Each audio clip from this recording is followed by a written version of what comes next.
This week's episode of the Guy Stuff podcast is brought to you by Devil's Dowry, spelled DEVLSDOWRY. Devil's Dowry is a unique pirate-inspired lifestyle brand. Features hats, t-shirts, great hot sauces, meat rubs, all kinds of super cool things for you guys out there. Head on over to devilsdowry.com and grab you something for Christmas for a friend or for yourself today. Guys around the world, welcome back to another installment of the Guy Stuff podcast. I am your host, Anthony Claiborne, joined as always by my good friend from all the way on the other side of the planet, John the Red Man SB. Although if you're watching online today, he's wearing a Teenage Mutant Ninja Turtle shirt. Not sure how we feel about that, but that's another episode. It's the turtles, man. Give me the freaking beating dog and the turtles. That's like sacrilegious, man. They're just possums on a half shell, man. Hey, whatever, dude. They cool. They were cool. Oh wait, that's armadillos. They're armadillos. Yes, exactly. What I'm upset about, and ain't nobody talking about it yet, is freaking Dr. Takacs down there is freaking eating chicken nuggets from Chick-fil-A and ain't freaking talking to nobody about it, ain't sharing nothing. Just like, I'm eating chicken nuggets from Chick-fil-A, and then like we got to sit there and watch him eat it. Well, that'll be a good conversation to have with him. We are stoked to have Dr. Mike Takacs back with us today to talk about, as we continue our foray into the holiday season, the Christmas season. We're going to be talking about dealing with the stress. So get a pad and pen. The stress of what there, Anthony? Stress of what? Oh, wow. That's a great question. We have a list. Dr. Mike, you just want to jump into this thing with our first thing? Sure. I mean, because if you've listened to the podcast before, you know Dr. Mike has been with us. Dr. Mike is, can we call you Dr. Mike? You can call me that. That's fine. All right, because it feels good to just say Dr. Mike. It feels like you have a talk show. He makes me feel like I have some credibility. I mean, that's what we said last time. He makes me call him Dr. Takacs. Yes, but this is me. So you know what I'm saying? He makes me call him like, you have to call me Dr. Anthony, Takacs. So. I'm sorry, Dr. Takacs. That's one thing is, it's funny though, like when we talk to like we've had, Bible scholars, world-class Bible scholars on Dr. Michael Heiser, Dr. Louis Marcos, and we're always like, hey, Dr. Heiser, Dr. blah, blah, blah, blah. And, they're all like, no, call me Mike, and then Mike's down here like, oh, call me Dr. Mike or Dr. Takacs or, Sir Takacs, whichever one. Those letters were expensive, bro. I mean, you bought a new Cadillac, you want people to look at it and ride it, right? You gotta like, so that means you sign all your emails with PhD behind it, correct? Yeah, I give away pictures for Christmas that just say to my biggest fan, and I sign my name. It's just him and his doctorate laureate kind of thing. Walmart, as they think they get stickers. It's just pictures of me, autograph. His wife walks in his office and he's got a pen and he signs and says, "What are you doing?" I'm practicing my autograph. Exactly. Busy doing professional stuff.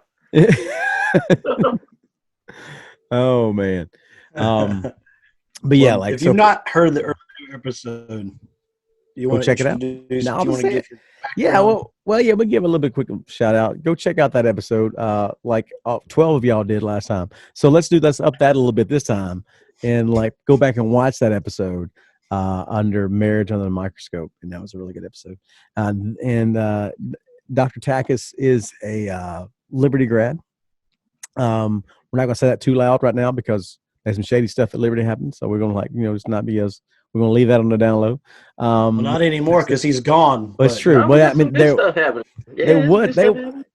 I'm not saying. I mean, we all three Liberty grads. You just happen to have the doctorate of the whole three of us. Our football team is 9-1. Is bomb. That's right. Football team is 9-1 right now. Football team is bomb. That's good. The dean is not. Should be 10-0. Should be 10-0. Why did they not just kick that field goal and be done with it? It'd have been over. I mean, with. Just crazy. That's what Freeze is saying to himself still. What's that? That's what Freeze is saying to himself. Coach Freeze. Who is Coach Freeze? He's the coach. Liberty grad.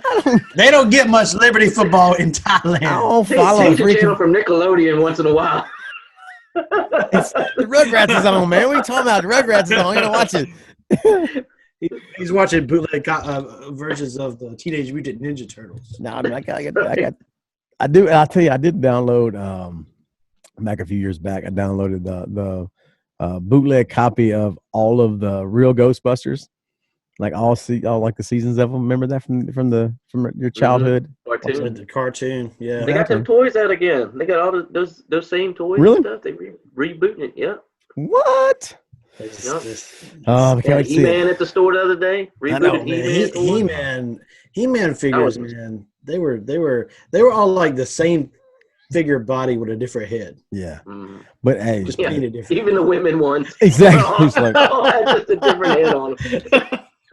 there's, Hey, they were foretelling the future. exactly. It's like they're all the same.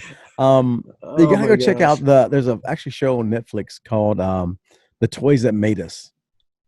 And I've seen that, I think. you gotta, and it goes through like G.I. Joes and He-Man and all these things and Thundercats and all these different toys and shows. Like, so He-Man literally was a toy that was made, a cartoon was made to sell toys. That was the whole reason they made that. They sold them. They did sell them. They sold Power them. Grayskull, baby. Yep, I got all of them toys. Heck yeah. My mom hated He-Man and all that because Masters of the Universe, we grew up very conservative Baptist, and she was like, there's only one master of the universe. This is heresy. So maybe she was onto something. I don't know. But that's a nice segue, John. Thank you for that. Yeah. Because the first thing, it's like, hey, yeah, kids don't try this at home, right? We professionals. No, we're not. The first thing we're going to talk about in stress related to the Christmas season is unrealistic expectations. Man, I used to love when I was a kid that JCPenney wish book would come. And I would go grab that thing and I would get a pen out and I'd circle all the toys I wanted. I put little slips of paper in there where they were. And I'd give the book to my mom and say, here. And she would laugh. Taken the liberty to mark some things for you. I put more work into that catalog than my dissertation. So, very, very important document that you're working on, and exactly. And that's like we said before. It's the Clark W. Griswold mentality. Like, you want it to go perfect, and then because it's not, that's where everything freaks out. So, like, how would you deal with that, or Dr. Takacs? Like, for all the people out there who have this almost romanticized version of what the holiday is supposed to be, how do we deal with that, Dr. Takacs? The Hallmark version. Yeah, that's right. First, stop watching Hallmark Channel because that's where that idea comes from. All the romanticism that happens with it, and the trees look perfect, and you got set decorators and everything. And this is what it's supposed to look like, right? And so, I mean, the first Christmas, what was it? In a manger. I mean, come on, man. With animals and hay, there won't none of this stuff. And so I think that the first part just like you said, the romanticizing of it, of what it's supposed to look like, sets the bar so high. And we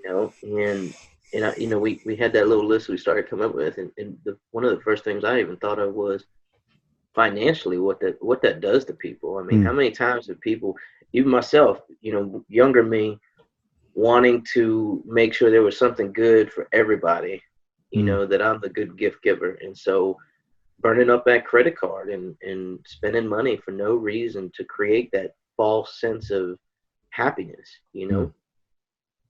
I mean, it's just unreal. So what's interesting is as a counselor in the counseling field, right?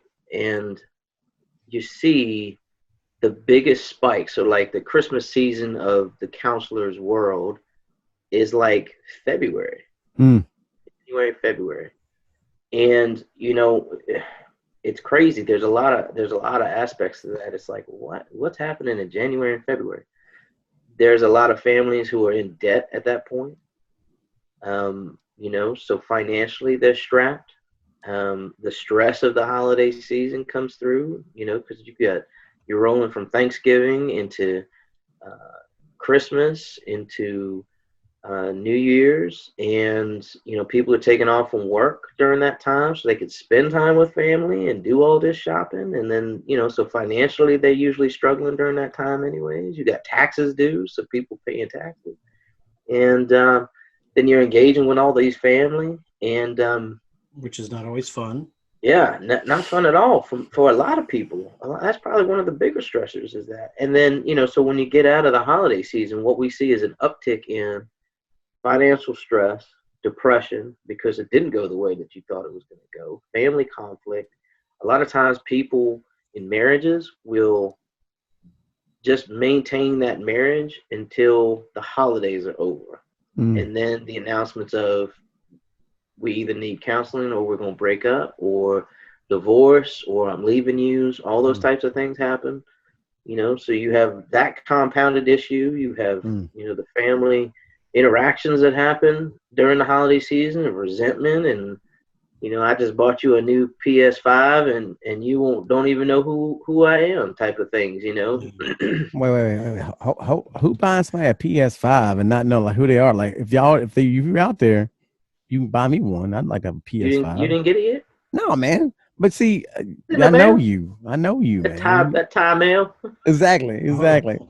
Still rolling in on a donkey or something. Exactly. I'm hauling up on an elephant. But Go ahead. Sorry. Go ahead, Anthony. I was just going to think maybe what he's alluding to is, in the group of gentlemen out there who listen to the podcast, YouTube channel, there may be dads who are single dads who don't see their kids a lot during the year.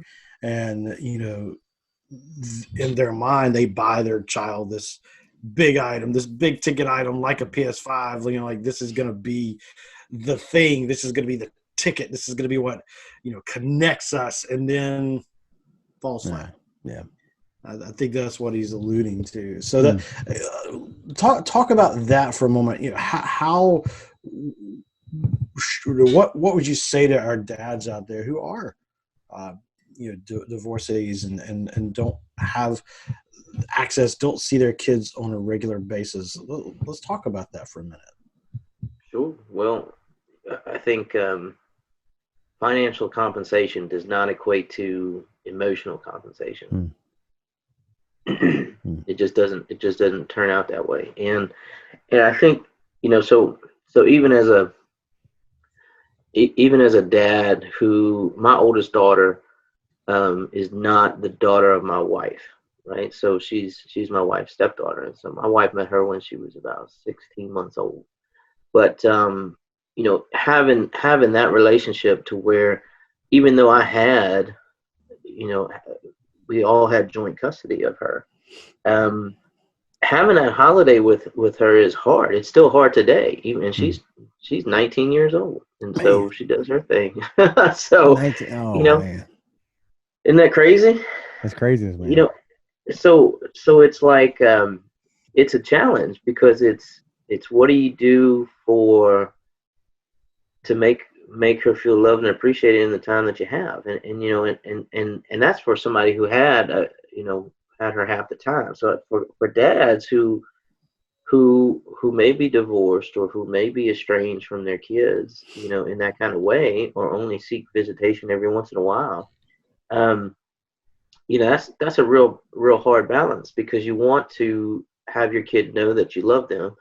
But I think one of the issues that you have is you look at Christmas as a way to make a big impression on them of, here's how I love you with this awesome gift. But really what needs to happen is an ongoing relationship of investment in them, so that they can consistently feel that, and who they are, what they want, because a PS5 or Xbox X may be the toy this year, but that doesn't change really anything when it comes to knowing your kid and knowing what they really want. And so for these single dads who may be struggling with connecting with their kid in that way, really knowing them and knowing what interests they actually have, other than well, here's a video game you could sit in front of for hours or whatever. Really making that time for them to invest in who they are and learn who your kid is, I think will make a significant difference on the relationship. Yeah, that's good. That's good. That's like hits a little thing there. With the kids, and even with your kids that you see all the time, like I guess there's intention, and you can talk this a little bit there too. Like, do we buy stuff for our kids that we kind of want, or that we kind of would like to play with, or we would kind of want to be like, if I was this kid, yes, I would want that. I'm just kidding. Yeah, the answer is definitely yes. That's why we have scores of Star Wars ships and armies of clones. That's right. That's why my daughters all have Nerf guns. We got those in the storage too. But like, do you think that is a healthy thing? It's a good thing. It's definitely normal, but is that a healthy, good thing? Like, what do you think about that? I think it's something that you need to think, is this something that we're doing together that they're going to want to do? I mean, I'm going to get a PS5. I know I'm getting one because I want one. But that's that Dr. Takacs money right there. Like this. Now, come on. How many? Which is it? Which one are you going for? Which would you rather have, Xbox or the new PlayStation? My thing, PlayStation. I think the PlayStation. I think the PlayStation. But so I three grown men are still like, yeah, on my Christmas list, I'm circling in the catalog at Target, at Best Buy, handing it over to my wife. Let's see. The only thing that I would like, technology that I would want right now, it would be VR set. I want like an Oculus VR. Yeah, I want to play some VR games. That's the only thing that I'd be like, that would be fun to do, is just have for all the kids playing. And I even told Chris, I was like, hey, how about, if we had the money, just go buy everybody a VR set. Like, we have a VR set that's for everybody, and it'd be done. And then mostly me playing it. But even though a few years from now, we're going to be doing an episode on the dangers of VR. Yeah, exactly. And how it causes you to lose touch with reality and the people around you. As I'm still wearing the same Ninja Turtle shirt. Yeah, just all covered in Dorito dust. We're going to have a whole generation that goes blind because they are only looking at VR. So along the lines of what you're talking about to me, I wrote down some notes as you were talking. It sounds to me like a good step for us, whether you be a single dad or, married, which we'll talk about that in a moment. I want to address that a little bit more in a moment. It seems like what I'm hearing you say is a good move is to set realistic expectations. Kind of basic, right? But set realistic expectations. What would that look like, though? They're Anthony, what would a realistic expectation of Christmas look like? Well, I don't have a PhD. Why are you asking me? You asked the question. I'm just saying. I'm just trying to throw it at you. You can throw it off to Dr. Well, I'll tell you what we do in our house, and then what we started doing years ago, in order to kind of deal with this. I heard it on a radio program. I don't remember which one of the Christian living programs it was. Maybe it was Family Life Today or Focus on the Family. I don't know. But they were talking about, they had this idea of the gold, frankincense, and myrrh kind of deal. So like everybody in our household, well, the kids, we don't really even do that per se, but they get one large gift, one slightly smaller gift, and then one slightly smaller gift than that. And we always give them a book to read, and their stuff in their stocking. That's it. It doesn't matter what kind of year it's been financially, period. We've always kept it. We realized we were going that other direction, and we killed it and just started going that direction. And it makes for us, that's been a huge deal, is to kind of just reshift the focus. And we even this year, we have a fairly good sized family. For years, everybody bought presents for each other, and we'd give it the family thing. Finally, we're not doing that anymore, because we want to focus as a family on just each other. This year especially, which we'll talk about in a little while, we lost my father-in-law. He's gone home to be with the Lord. We just felt like this was the right year for us just to focus on each other and our time with each other around the gift God gave us in his son. We've tried to just as best we can set those realistic expectations. What are your thoughts, Doc? Oh, I think that's I think the year of 2020, so many people just hate this year. You hear people talking so bad about it. I can't wait the till January of years. It is. And you know what? It's in that I was thinking this the other day. I was like, man, everybody hates 2020. But you know what? It's probably the year that so many people have learned so much. We've learned about systemic racism. We've learned about white privilege. We've learned about how quickly you can lose people that you care about to a pandemic. We've learned how quickly that the government can lock you down if they want you to. We've learned, especially if you live in Melbourne. So, we've learned so many things, especially, now coming out of Thanksgiving and how different that has looked for so many people this year. Here in Virginia, there was limited to 25 people in the house. And so, even being able to say, see, that's people, people doing, thank you, Jesus. Come on, John. America. I would lost I'd be like, y'all can kiss my ever-loving white privilege behind. I'm having as many people in my dang house. It's my dang house. Y'all can kiss my behind. That's what everybody in America should have done. My bad. Well, I think most people in North Carolina did do that. I would have put a sign out front of my house and said, I got 145 people here. I don't give a crap. I'd had the music laid out. I'd had 45 chickens. I don't care. That makes me so mad. Ooh, well, Lord. And so like our house, what we do at our house is Thanksgiving is as having, especially in our community, we've got a lot of like Liberty students who don't go home for Christmas for the breaks or anything like that, because Thanksgiving is usually a short break, and just some people who don't have a place to go, and so we've always just welcomed them into our house for Thanksgiving and just had a big thing. And so to even think about that of like, okay, so now instead of doing that, we're going to narrow it down to people. This is the expectation, not the realization. The expectation is, all right, well, we just have to whittle it down to immediate family and things like that.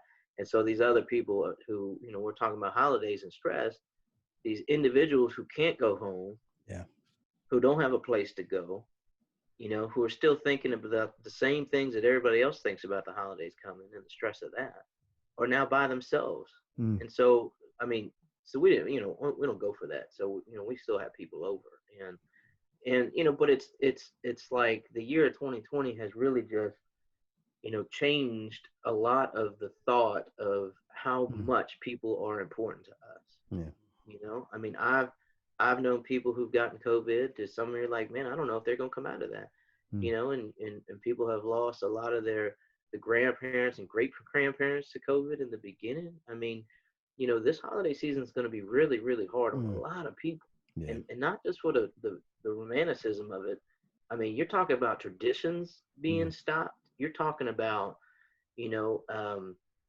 people not coming more than usual because they're gone. They've passed away, and it's going to significantly change the dynamic of the holidays this Christmas. Even right now, that's like, they talk before Thanksgiving even happened of like, well, we expect a spike to happen in December. It's like, well, of course it's going to spike because we got more tests, we got more people getting tested, and you got people gathering, and that's just how it is. And so we all know that that's what's going to happen. There's going to be a spike, And so what are they going to do? Are they going to clamp down 2 weeks before Christmas again and say, all right, everybody, no more, cancel Christmas or whatever?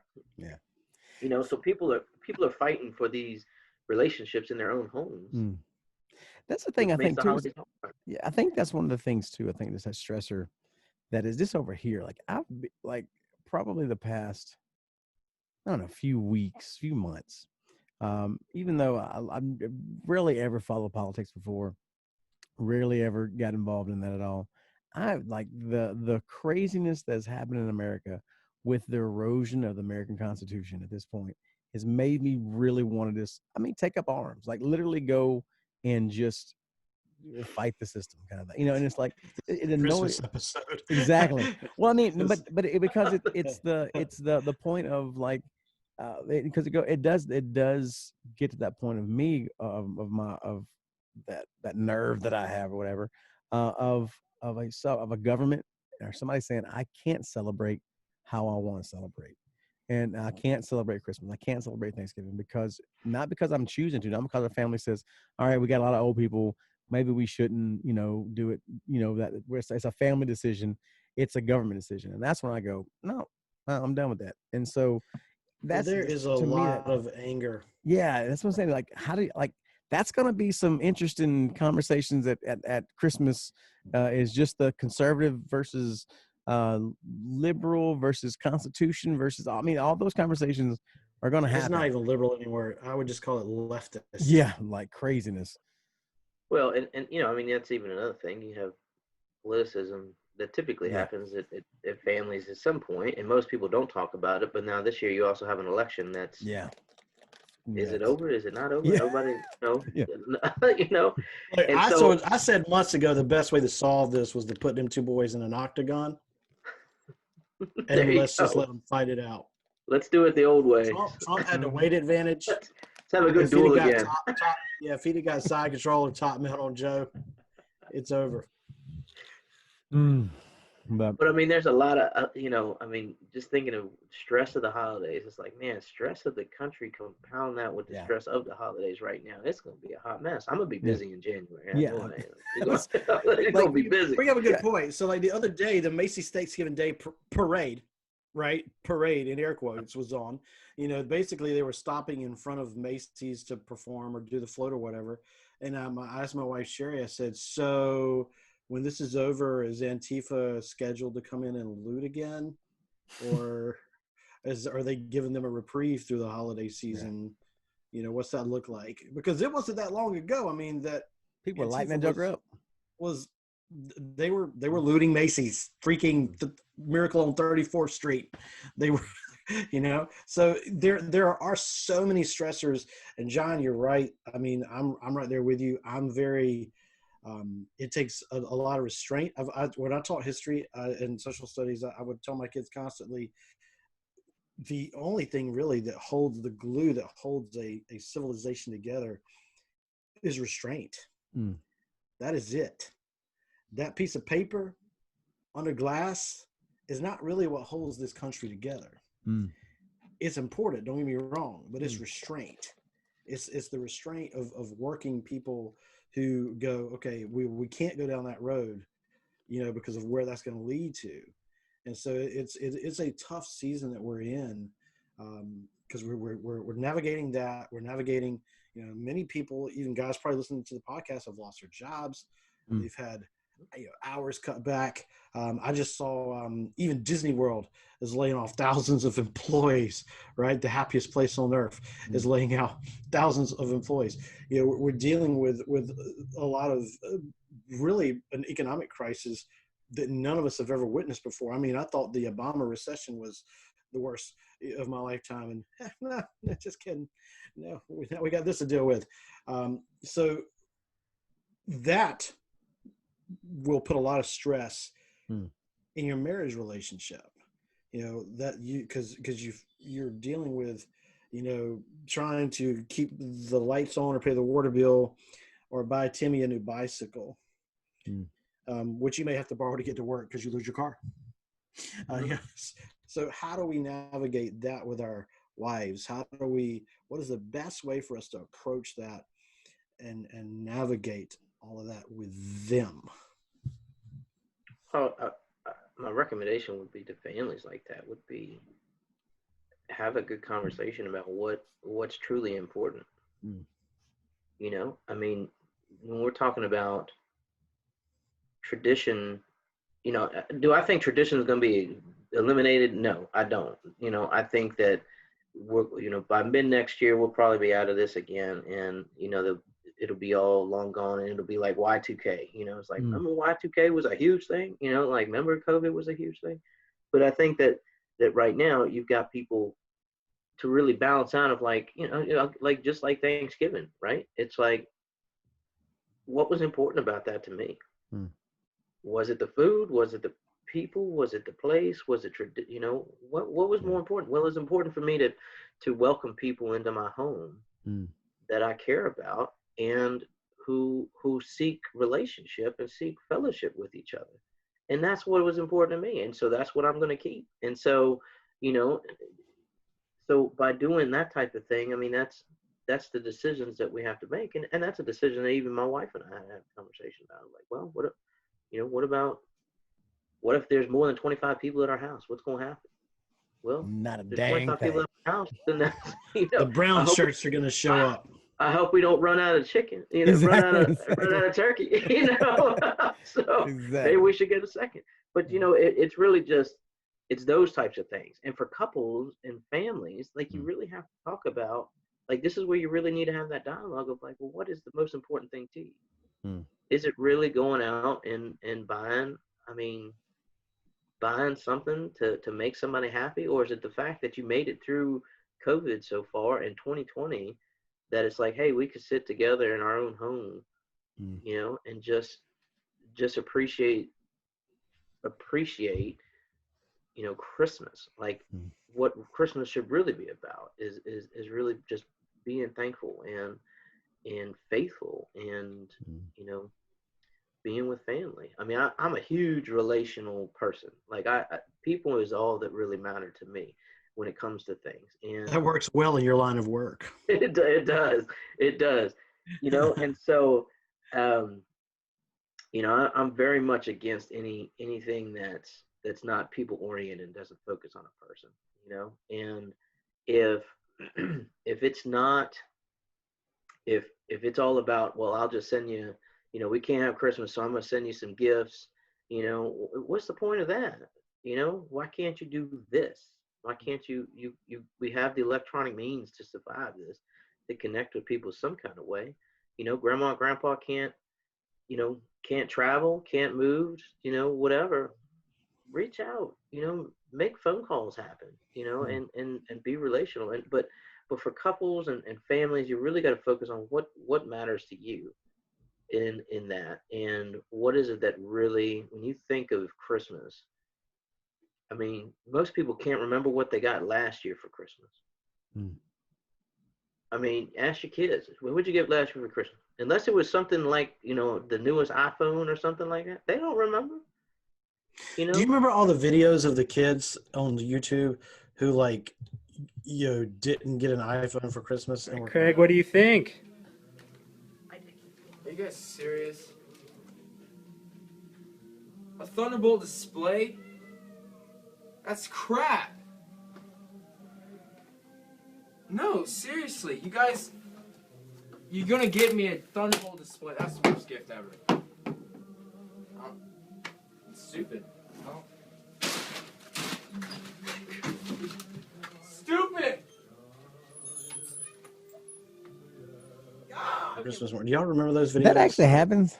That happens. So yeah, John, like, look it up and like insert it for my friends watching right here. Oh, see, that's the thing. Like, my kid would have did that one time, and I'd have snatched the ever-loving snot out of their head. But like, you ain't got nothing. That iPhone fly. Exactly, you ain't got nothing. You ain't got Nothing. And like, nada. But I mean, I guess maybe I'm just living in a bubble, and maybe I'm in an echo chamber, and I'm not around freaking kids that would do that. But man, well, there's definitely, and I hate to call it this, but there's definitely an American mindset of excess. It just, we have to be realistic about it. And, I would hope that, like Dr. Mike is saying, that we'll use this opportunity to refocus as a nation on what's important. We never, in all sincerity, we never had that issue with our kids. And I see, dads and even moms who will use Christmas. I bought myself a new truck. Well, good on you. That's great. Mm-hmm.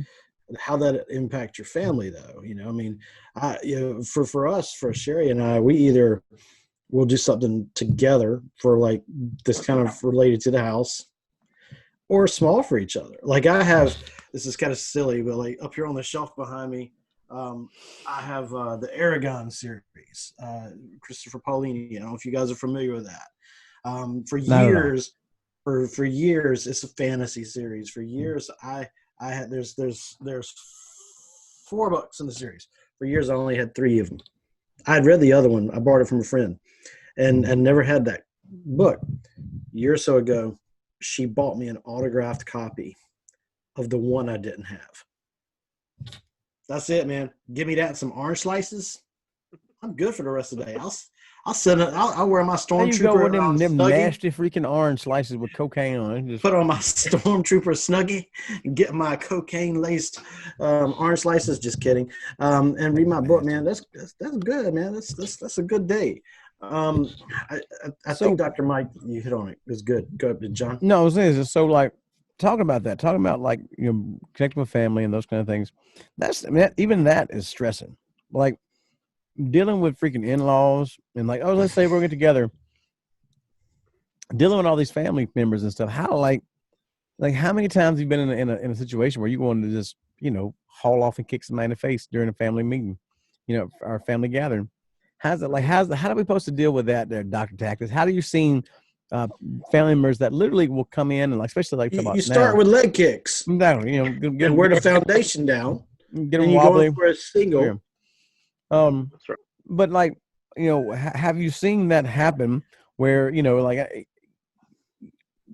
family meetings family gatherings can be already stressful. Then you add politics, you add all the stuff in that we talked about earlier.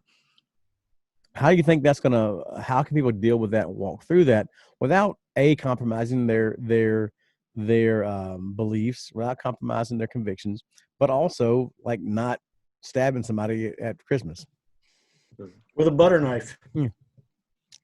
Well, I mean, a lot of that for families going into, so like couples, you're going into those relationships, those family gatherings.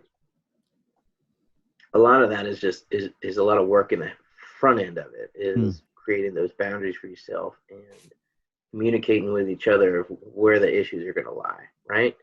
And so if I'm going to a family gathering and I got, I know Frank is going to start talking about politics again, and I don't want to hear his views on politics, or whatever it is that he wants to talk about.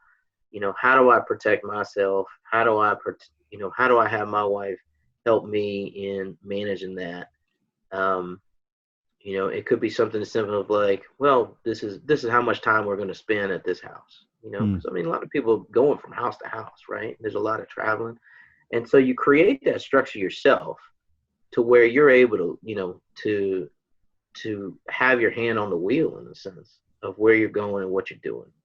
Communicating with each other. This is something I always encourage couples to have, is their own kind of language of not just for the holidays, but for any social setting. To have safe words, a lot of safe words. Yeah. How do you know?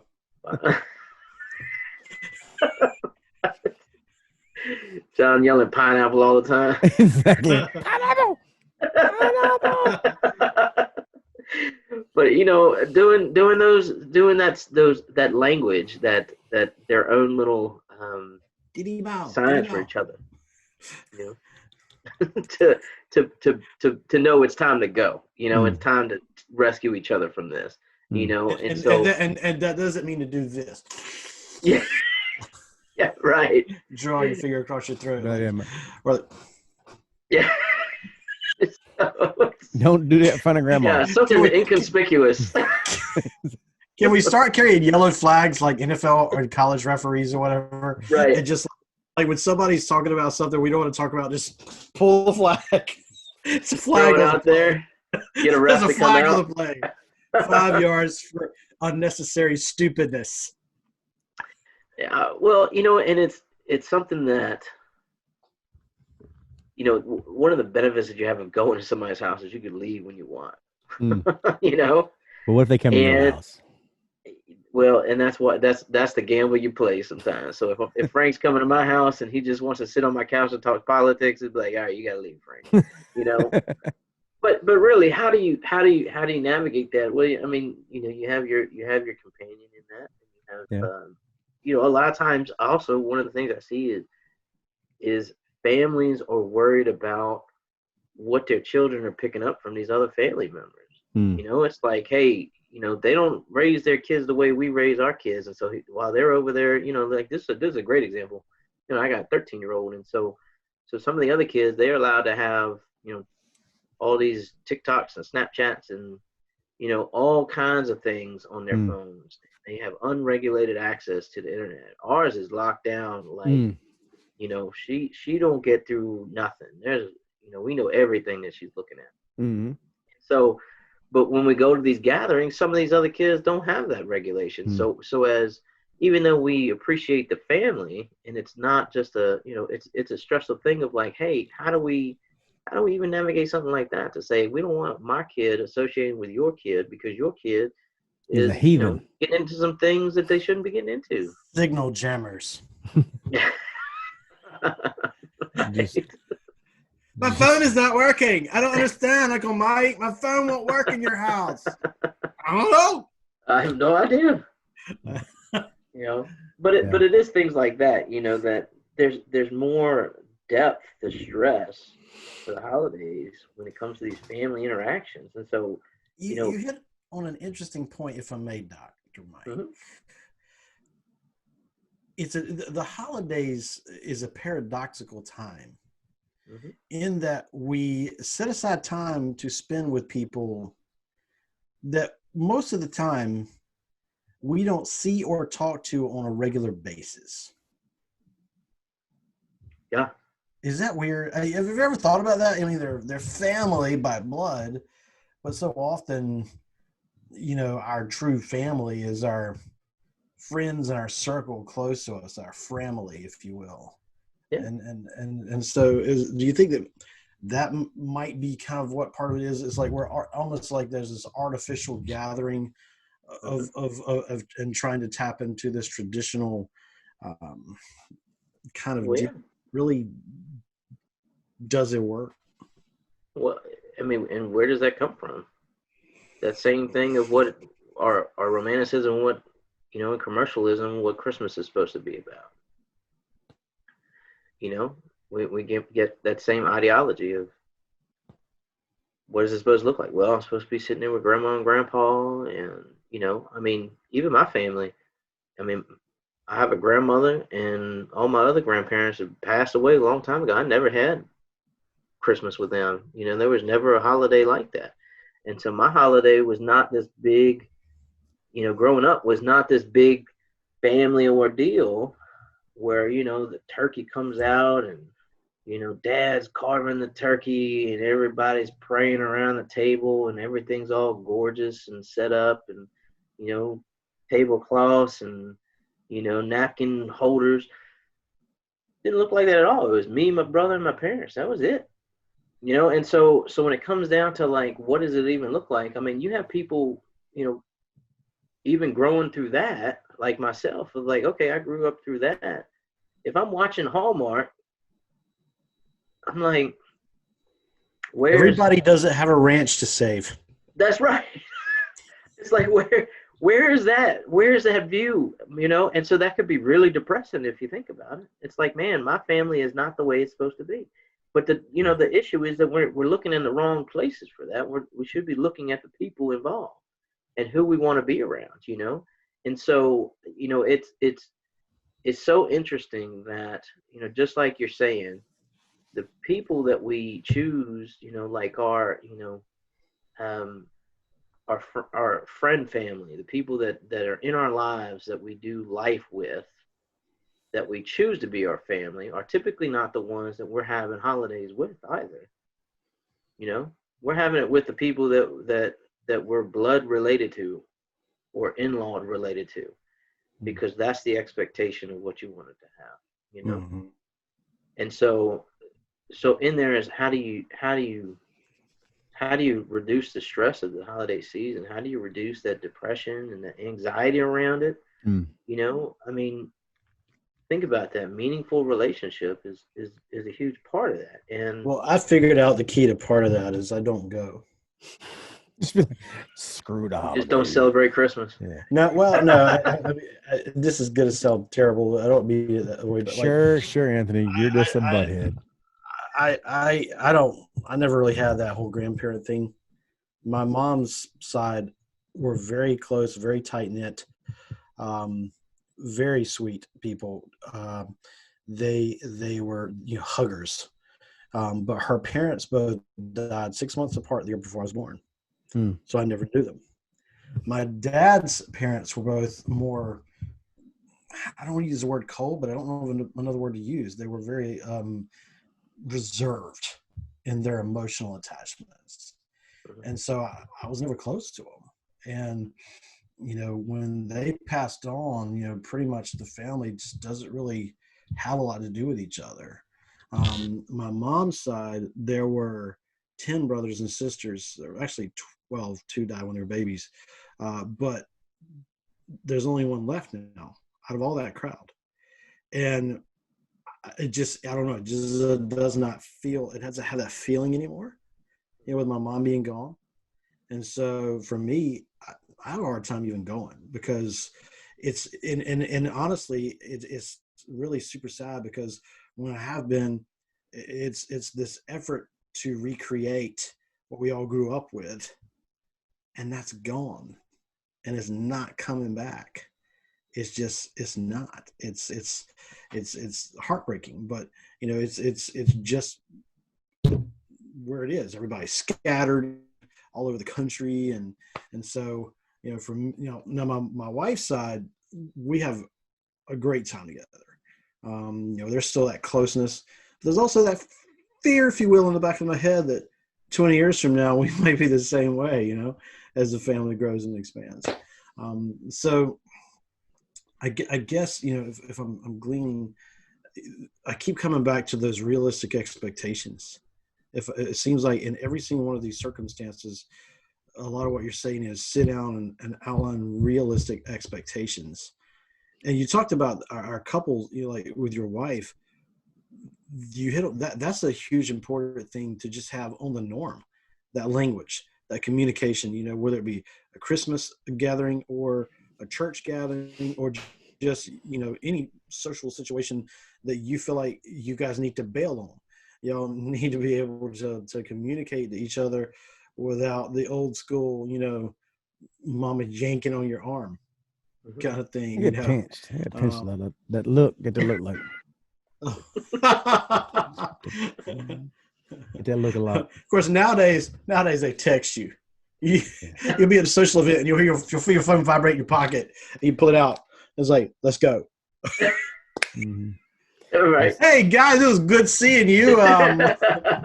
We got to go. Got to handle something like now. Yeah, and I think that's goes back to that idea of being in the moment, right, and not trying to push through it, and not trying to fast forward through it. Like everybody, like one of the things that I've always had a problem with is trying to fast forward through to the good parts, basically. With Christmas and that build up and those kind of things, like let's just go and get to the present Saturday, get to the Christmas Day and be done with it, right? Or that's the culmination. But instead of like enjoying those small little times of decorating or of just hanging out or just listening to Christmas music or whatever it is that you do as a family, just enjoying those small little times is something that makes it better. And I think that'll help reduce some of that stress if you can just freaking calm down and enjoy those shorter, smaller pieces instead of trying to push through it. What do you think, Dr. Tag? Do you think most people want to like fast forward and get to the end or get to the gratification part and kind of miss the whole point and actually add more stress to their stuff? Well, yeah. I think it's like the it's like the finish line is opening those gifts, you know. Like, think about it. I mean, most people, it's like, well, when's Christmas over? When you all the wrapping paper is done being ripped open and you playing with your stuff, you know, and that's, you know, that's not how it is. I mean, you know, and that's not how it should be, you know. I mean, like for me, as much as I love giving presents, I really don't care about presents. You know what I love the most actually is watching my family be together and interact. And so in those times when I see my family, I'll just sit and be quiet for a little while. Just interact. Okay, cool. I thought you said Iraq, and I was like, wait, no, not in Iraq. No, okay. We don't go there. Yeah. I enjoy watching my families. Now the wise men did come Easy, from that easy, place. veteran. Shooting down some Arabs. That's what I like to see. Like, what? So watching the family just interact, just watching my kids just goof off with each other and have fun and be happy, and you know, I mean, that's what matters to me, you know, and so that's what I look forward to is seeing people connect and just, you know, fellowshipping and being a part of each other's lives and hearing the conversations that come out of real conversation, you know, which is something you don't always see with the blood family, right? You don't always see that with the ones you almost never see it. Yeah. It's like, oh, what's going on with the weather and what's going on? Oh, you're doing this at work, and you know, where when you have these other conversations, you know, and with the people that you really have depth of relationship with, of you know, like, hey, how is this going on for you? I know this has been a struggle for you, and you know, and just being in each other's lives in that way, you know, knowing who each other is. And I think that's the part that we're really supposed to be seeing through you know, Christmas, and through connecting, and you know, the idea of gifts is, you know, even the ideas of the gifts that Jesus received, which is where we kind of pull all that out of, right? There was benefits to what he, you know, those were meaningful gifts. It wasn't just like, here's some stuff, you know, here's some Pampers and stuff, you know. I mean, there was rationale, gold. I mean, that's financial security. You know, frankincense was a healing, you know, medicinal aspect of a gift that you would need. You know, I mean, it's like here's things that you are going to encourage and love on somebody. And myrrh, which is an embalming fluid. Foreshadowing. Exactly. So, just saying. But you know what I mean? And so what do gifts look like today? It's like, well, I know you like, you know, I know John likes Teletubbies, so here's a Teletubby lunchbox. Yay. I saw that he may like, you know, type of thing. You know, it's not anything like that. It shouldn't be like that. It should be meaningful things that you actually put some thought behind, you know? So I think we lose that aspect of the season, and you know, the struggle of, okay, I got, you know, these family members on my list to buy something for, and I know this one likes this and this one like this, but the rest of them, I don't have a clue what to buy for. So you just struggle to spend money and buy something so they have something to unwrap, that they don't feel like you don't care about them. Hey, what would that look like if you really just said, let me spend some time with this person and see what they really want, you know, what they really need, you know? You hit on something, and this was actually one of my questions. You know, we talk about the divide, for lack of a better term, that occurs with our extended family, and you know, we have this kind of artificial, hey, let's all hang out together and talk about our jobs and, you know, Little League at Christmas time. What can we do, if anything, to bridge that gap all year long, so those times are not so, you know, if they live halfway across the country, we probably can't get together and have coffee, but or maybe we can through Zoom, I don't know. What can we do to bridge that divide and start to draw people closer to each other a little bit. Well, I mean, it's investment, it's that constant deposit. It's the same thing with marriage and any other relationship. If you're trying to make the world change and your relationship change on your anniversary, then you messing up. If it's like, man, if I just buy this thing or do this thing, the relationship's going to be good for another year. I mean, that's not how it works, Mm-hmm. And, so like reaching out to people, how do you do? I mean, I have colleagues all over the place. I mean, friends, good friends that I have. And, what do? Well, we schedule meetings like this, It's expensive to fly and see each other, So Really? Will? When? What? Excuse me, sir. Your phone works too. The flag is out. Where that flag? Oh, there it went. Who you scheduling? I had Thought it to wasn't hunt paying your butt attention. down to like that gum to like get you on a podcast. When we're on a podcast, you be like, no, I'm busy, man. You say, who you mean with Dr. Takacs? You're on the list, John. He just You're hasn't on the got list. to you yet. You're on the list. Yeah, sure. The last time you wanted to Zoom with me and smoke a cigar on the porch. I see how it is. I want to say you actually can develop some close ties this way. Mm-hmm. And I'll tell you, like yesterday, we were at an event, a pop-up event with one of our brands, Devil's Diary, and there's a gentleman here in the county named Jonathan. If you're listening, shout out Jonathan. He's got a hot dog stand. Dude has the most amazing hot dogs. Can't buy me hot dog, man. And he has our sauces at his stand. But he is now a podcast listener. I told him about our podcast. Yeah. And so he started listening to podcasts. And I told him about how John and I, we've only known each other a few years. He was shocked by that. But then he was really shocked when I told him we've only seen each other in person once for about 3 hours. Yeah, that's it. Yep. And I talk to Anthony almost every day. I lived right next door to Mike for 2 years. And how many times I talked to that joker the past 2 years? On this podcast. I think maybe after the show, let's think about this. So he only reaches out to me when he needs a guest on his podcast. Oh, because that's the only time I get you to come on do anything with me. I'm like, hey, how you doing, Mike? Chirp, chirp, chirp. Hey, where you at, Mike? Chirp, chirp, chirp. All right. Chirp, chirp. All right, and then like, hey, you want to come podcast? Yeah, man. So it sounds to me like you guys need to schedule some regular interaction. We need couples therapy is what we need. I'm glad this is finally out in the open. Get it out, man. Sunlight's the best disinfectant, man. You have to make constant deposits in the relationship. I knew this was a trap. Exactly. That's what it is. Admiral Akbar right here. It's a trap.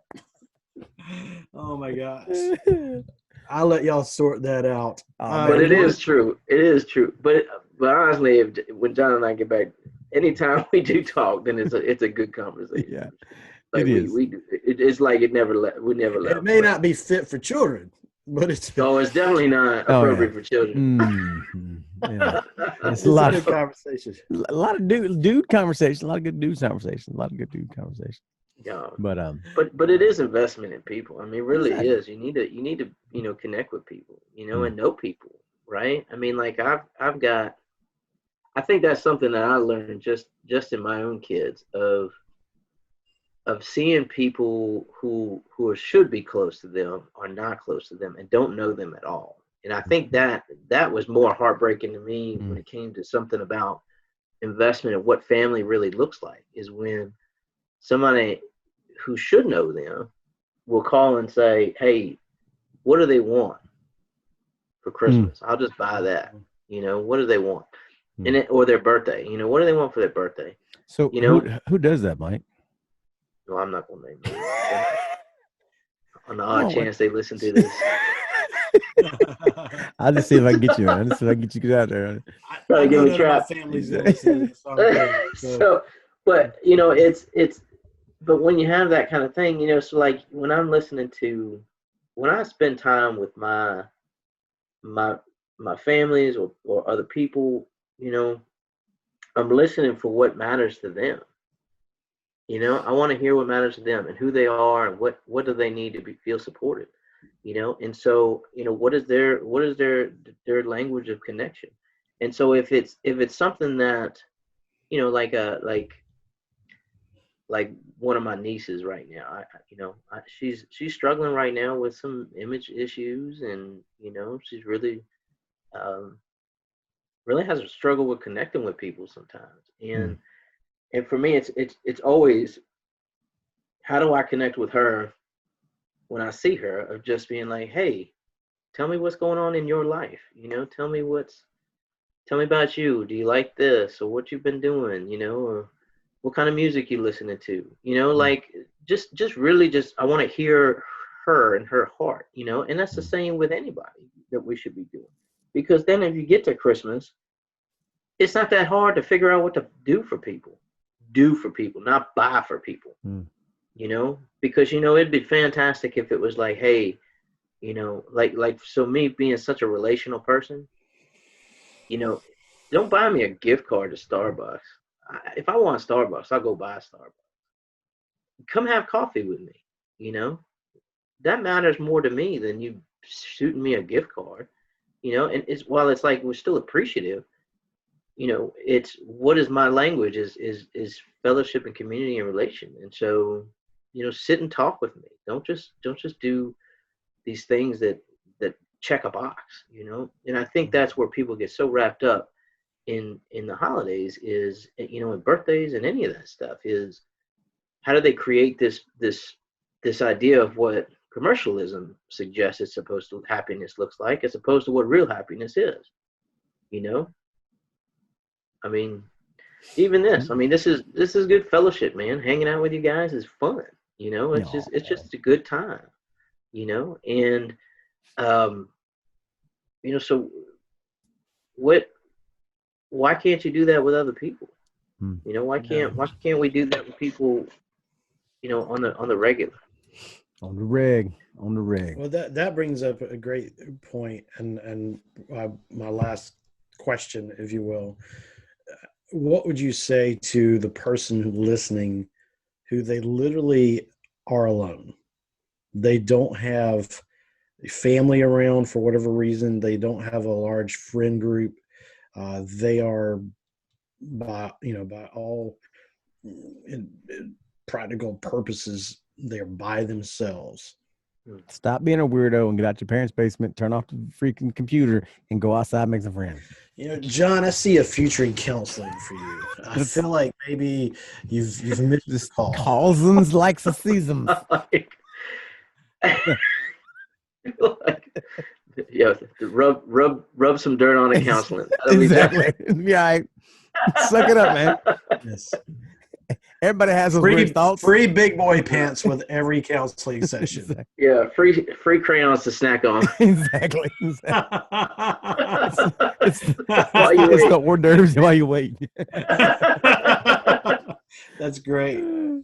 Crayola, Those only big the best crowns for our too. people. Yeah, I did little ones, just big ones. Like the orange ones taste better. I'm just saying. I can see that. Well, I mean, the people alone. I mean, part of that is seeking relationship. I mean, it's sad. I mean, there are some people who legitimately just don't have anybody. Yeah. And that's heartbreaking to hear. But the vast majority of people have options on where they can reach out. And so part of that is reaching for those relationships. I mean, attending church, being in fellowship and community with people.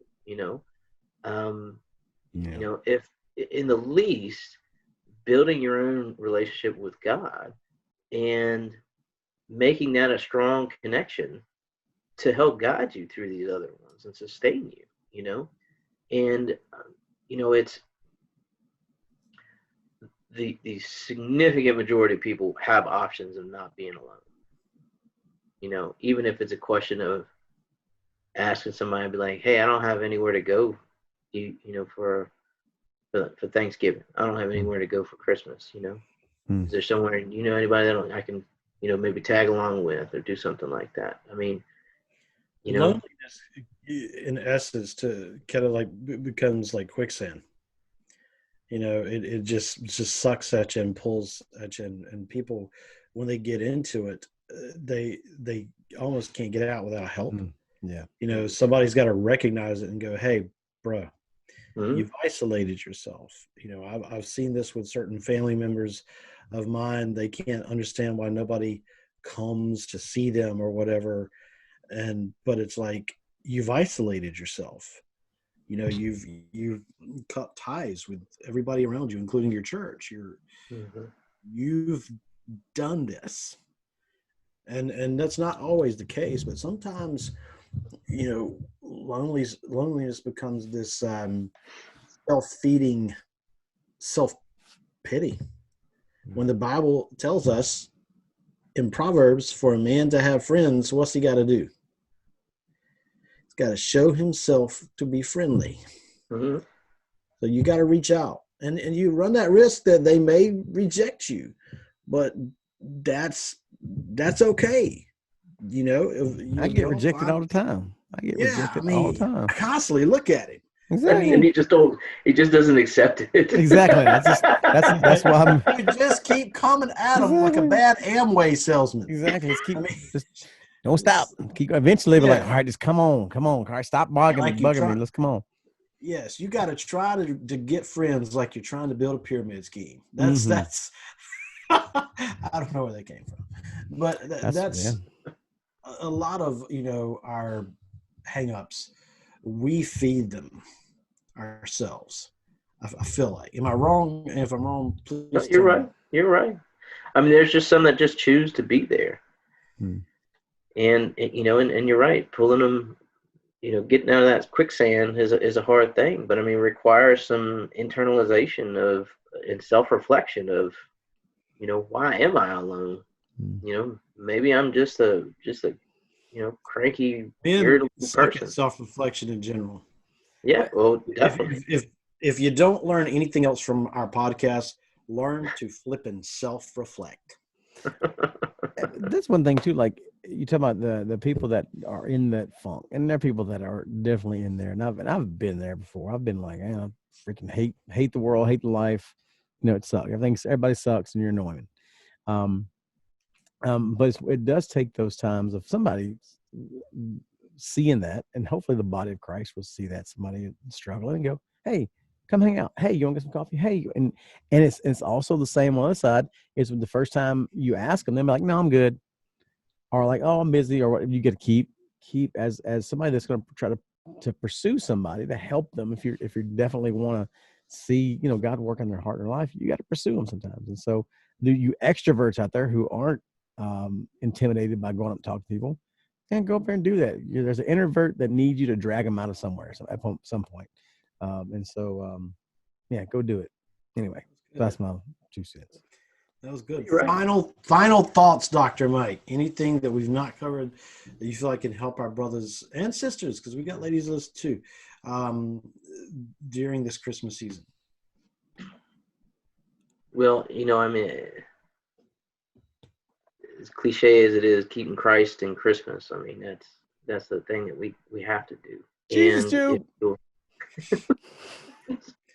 And if you're being Christ-like, you know, these folks that are stuck in this by themselves, you should be mindful of knowing that they're there. You know, I mean, it's essentially like that people, you know,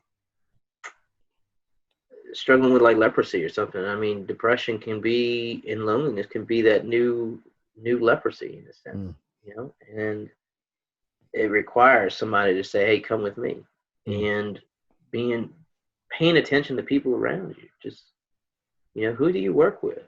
You know, who's not sitting with you guys at the lunchroom, you know, at the lunch table? Who's sitting by themselves? I mean, that's been something I've always done. I encourage my children to do the same thing. It's like, That's the questions I ask. You know, who sits by John themselves? just took that guy's lunch money. That was. I was a nice. I was friendly with everybody, man.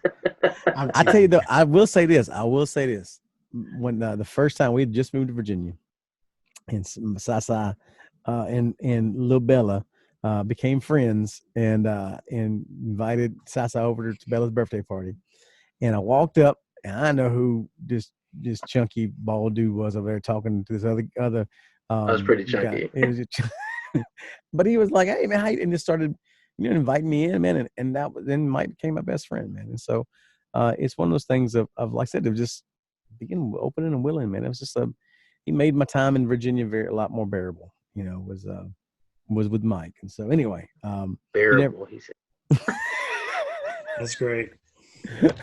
He's a real great pal. It was tolerable. It's because Mike was around. It's more tolerable. I feel like he should write greeting cards. Yeah. you make my life more Happy tolerable. birthday, you're tolerable. My marriage to you is tolerable. I'm just saying. Yeah. Speaking of Hallmark Channel, That's right. That's my next calling. That's Guys, my next side. I'm going to run down the list by way of wrap up, guys, if you weren't taking note. Okay. So just a few things I gleaned and pulled out of this, and I'll probably post them on our Facebook page as well. Number one, keep Christ in Christmas, obviously. That's an obvious for the believer, for the Christ follower. You could point to pretty much any issue in our life is that we don't have Jesus in his rightful place. 2, set realistic expectations about everything, about the decorations, about the money you're going to spend, about where you're going to spend your time, about everything. Set expectations.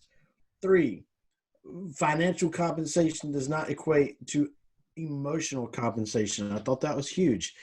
Dads, even moms, spend time with your kids, man. That is what they need. They need time with you more than anything. More than anything, they crave your affection and your attention, even if they don't act like it. Even if they sometimes they push you away because they're trying to see if you're gonna keep coming at them. And sometimes you want to strangle them. You want to elbow a couple of them. Especially teenagers, man. You just want to. I got one, man. That's one. Oh Lord, Jesus help. Oh, sorry. Next. I digress. Next. That's a good segue for this one. Have conversations about what's important. Have conversations about what's important to you and your family. Set a time set a time limit on how long you are going to stay at gatherings, and have your safe language. Have your safe word. Your safe word. Mr. Palomino. Gray. Your wife walks up and says, Palomino. Palomino. I don't even know what that is. Time to go. Palomino? It's a horse. Was that a cheese or? It's a horse. Man. That's pimento. I actually get that from a sketch on Saturday Night Live from years ago. So if John wants to link that in or something, he can, so they can yell at us. But set a time limit. Be in the moment. Stay off your daggum phone. Don't be sitting don't be sitting Christmas morning over there. A lot of times early on, some of us wish our friends a Merry Christmas or whatever. But just stay off the phone. Just be with your family. Be in the moment. And constant deposits in a relationship all year long, they build the relationship. That's huge. And you could say the other side of that coin is when you stop making a deposit in an account and you keep trying to draw from that account, what happens? It goes belly up. It goes in the hole. So if you are lonely, seek a relationship. All right. Get outside of yourself. Get outside your basement. Relationship. Go see the sun. But for real, turn off Call of Duty. Turn off a Call of Duty, or I guess make friends with your Call of Duty people. Yeah, I don't know. Do that. Meet them in life. Meet them in real life. But this season is supposed to be the most wonderful time of the year. Right? It's the most. And to a great degree, it can be if we'll keep the right things in focus. And nothing's ever going to be perfect because none of us are perfect. But if we'll work on those things and try to focus on those things together, we can make Christmas 2020 actually the best Christmas we ever had, in spite of all the craziness and losses. You know, we've all, a lot of us have had losses. We've had losses, but I still believe this can be a good year. Mm. So, guys, thanks for hanging out with us. Go out and have a peppermint mocha or an orange slice. Don't have no freaking orange slice. That's the nastiest stuff in the world, man. You talking about that crap? That's disgusting. That's I think he's talking about it just to annoy you. That's disgusting. God, this another time. Thanks for hanging out with us on the Guy Stuff Podcast. We will see you again soon. Peace.